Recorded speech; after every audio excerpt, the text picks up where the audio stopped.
నా పేరు పద్మ అండి. ఈవిడ అడ్మిట్ అయిన ఆవిడేమో అత్తయ్య.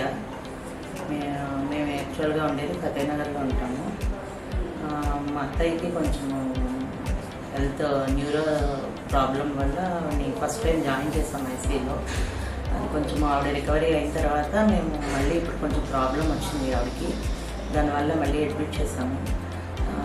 వీటికి ట్రీట్మెంట్ ఫస్ట్ ఇక్కడ జాయిన్ చేసిన దగ్గర నుంచి అదే ట్యాబ్లెట్స్ అవే దీంతో కంటిన్యూ చేస్తున్నాము. ఇప్పుడు ఆవిడకి మళ్ళీ ప్రాబ్లం రావడం వల్ల అడ్మిట్ చేయవలసి వచ్చింది. ఇప్పుడు కూడా ఏంటంటే ఆవిడకి కొంచెం యూరిన్ ఇన్ఫెక్షన్ వల్ల యూరిన్ బ్లాడర్ దీనివల్ల ప్రాబ్లం వల్ల జాయిన్ చేస్తాము ఆవిడకి. ట్రీట్మెంట్ చేసిన డాక్టర్ ఏవి రావు గారు. ఆయన ఫస్ట్ టైం కూడా ఆయనే ట్రీట్ చేశారు, సెకండ్ టైం కూడా ఆయన ద్వారానే ట్రీట్మెంట్ జరుగుతున్నది. నర్సెస్ వాళ్ళు వార్డ్ బాయ్స్ అందరూ కూడా సపోర్ట్గానే ఉన్నారు. ఇక్కడ బెల్ కొడితే రింగ్ చేసిన 5 minutes 10 minutes తర్వాత రావడం అట్లాగా సపోర్ట్గానే ఉన్నారు. ఈవిడికి ఇప్పుడు అంటే స్లోగా రికవరీ అవుతున్నారు. అవడం అయితే మాత్రం అందరూ బాగానే సపోర్ట్ చేస్తున్నారు.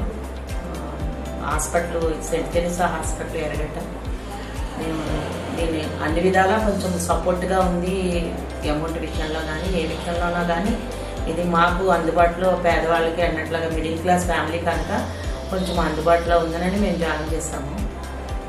వేరే హాస్పిటల్స్ అయితే అంత తట్టుకోలేము అని మేము ఫస్ట్ నుంచి ఇక్కడ ఆవిడని వేరే చోట అంటే మరి ఇంటర్నేషనల్ టైప్లో ట్రీట్ చేస్తే మేము తట్టుకోలేమని చెప్పి హాస్పిటల్లో మాకు ఇది ఎప్పటి నుంచి మా పిల్లలు దగ్గర నుంచి సెయింట్ తెరీసా హాస్పిటల్ మాకు ఇక్కడే డెలివరీలు అవి అయ్యే కనుక మా పిల్లలకి కట్టాము. మేము ఇందులోనే మా అత్తయ్యని కూడా జాయిన్ చేయాలని డిసైడ్ అయ్యి ఇక్కడే సపోర్ట్గా చేస్తాము. ఏవి రావుగా సార్కి అయితే స్పెషల్ థ్యాంక్స్ చెప్తున్నామండి. మేము థ్యాంక్స్ సెయింట్ తెరీసా హాస్పిటల్ అండి, మొత్తం హాస్పిటల్ స్టాఫ్ కూడా థ్యాంక్స్ చెప్తున్నాను.